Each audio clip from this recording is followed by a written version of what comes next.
এই হারামজাদি তুই কি করছিস? হ্যাঁ, বাজার থেকে এত টাকার মাছ আনছিস সব পুড়ে ফেলাইছস। তোর মন থাকে কই? কই আর থাকে চান্দের দেশে। ওই চান্দের দেশ থেকে মনটাকে রান্না ঘরে আনতে হয়, এইটা আমি শিখাইতে। একবার ঠিক কাম করছো না। হারামজাদি যদি লজ্জা থাকে আর জীবনে এরকম ভুল করবো না। এভাবেই শিখাইতে হয়। চল ভাই রবি কি খবর? এসো ভাত খাই আস। না আপনি খান, আমি খাই আসছি। একটা কথা জানাইতে আপনার বাড়িতে আইলাম। কি কথা ভাই?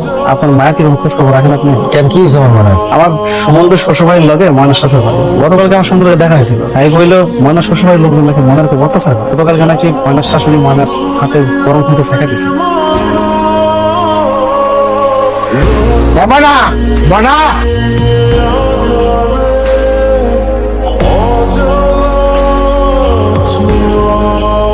চল, তোর এই বাড়িতে থাকার কোন আছে? কই নিয়ে যাবেন আপনি মাইয়া? হুট করে এসে কইবেন আর আমরা যাইতে তুমি। তাহলে কি এখন এই বাড়িতে রয়েছে কি আমার মাইয়ারে বাইরে ফেলাবো? সংসার করতে গেলে একটু সহ্য করুন না। আর বানাইছেন তো কাঞ্চন মাইয়ারা। আপনার এই কাঞ্চন মাইয়ারে কি আমরা মাথায় গেলে নাচুন? এ মাইয়া পরীক্ষায় ফেল করছে। আপনারাই বুঝেন কত অমনোযোগী। রান্নায় অমনোযোগ, তারপর ধয় অমনোযোগ, বাড়ির ব্যাপার কামে অমনোযোগ। আসলে নতুন নতুন সংসারে গেছে তো আস্তে আস্তে দেখবেন সব ঠিক হয়ে গেছে। তাছাড়া ওর বাপে একটু বেশি আদর যত্ন দিয়ে মানুষ করছে, মেয়েরে এমন কাজ কাম শিখতে পারে নাই। এই জন্যই তো এই অবস্থা। জন্মের পর যদি শিক্ষা বিচার না করে ঘরের কাম কাজ শিখাইতেন তাহলে আজকে এই দিন দেখতে হতো না। আমরা ভালো মানুষ দেখা নিতে আইছি। আমাকে জায়গায় অন্য কেউ হইলে গার ধরে বাজারে বাড়িতে পাঠাই দিত। মাথার বোঝা নিয়ে কেউ সংসার করতো না। এই ময়না চলো, এই নাটক বাদ দাও, বাড়িতে চলো। না, ও কোথাও যাবে না। আমার মেয়ে আমার কাছে থাকবে। ও পড়াশোনা পারুক আর না পারুক, কোনো কাজ করুক আর না করুক, ও পাগল হলো আমার মেয়ে, প্রতিবন্ধী হলো আমার মেয়ে।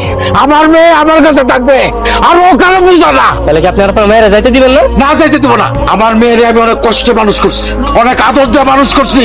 আমার ফুলের মতো মাইয়ার গায়ে কোনোদিন একটা আসল লাগতে দেই নাই। সেই মাইয়ারে তোরা গরম খুন্তি দিয়ে শেখা দিছস। আর একটা মিনিট যদি থাকস কুমায় সবগুলো করলা ফেলাই দিব। ওই আমার দাও করে, আমার দাও করে। কত বড় অপমানি, দেশে মাইয়ার অভাব নাই। এই বাইরে তোরা শুনছিস কি করছে? হ্যাঁ, আমার মাইয়া নাকি আমার মাথার বোঝা। আরে মাইয়ারা কোনোদিন বাপের বোঝা হয় না,